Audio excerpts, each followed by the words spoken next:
سلام علیکم برادرو. بسیاران نمیدونن چه خیلی بعضی سیم کارت را سالانه پاکت بزنن. از ما با شما نشان میدم. این کانال های کینو اوجاس کینو پرمیر نشان دسته. با منیو میداریم. جای مولتی میدیا میریم. در همه جا سرور است. در بعضی ها شارینگ نوشته. از ما پاکت خریداری هستیم. نفرانی که میخوان پاکت خریداری کنن میتونن از سایت تلکارت تجی خریداری کنن. با نرخ خیلی دسترس ارزان است. با دلی پر میتونین خریداری کنین. از من پاکت پیوست میکنم. اکتیویت میکنیم. بعدا پروتکل نیوکا میکنیم. سرور را میزنیم.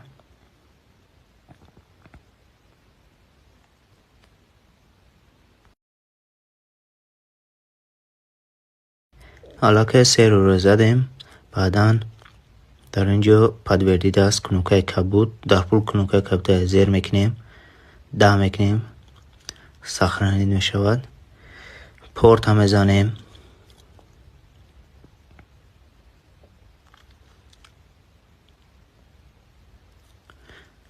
بعدا پولزوات را میزنیم.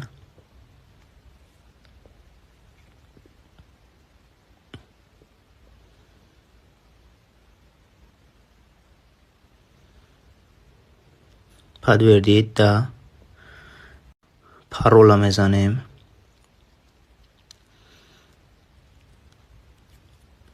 پادوردید ده میکنیم. سخرانی شدن.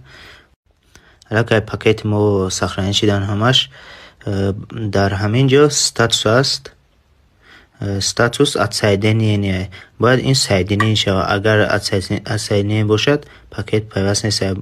برای سایدنی شدن ما کنوبکای کبوت هم میشخیم. در اینجا کنوبکای کبوت سایدنید. بعدا پاکت سایدنید میشه. این پاکت علاقه با کار در اومد و کانالو نشان داد کینو پریمیر برادرها.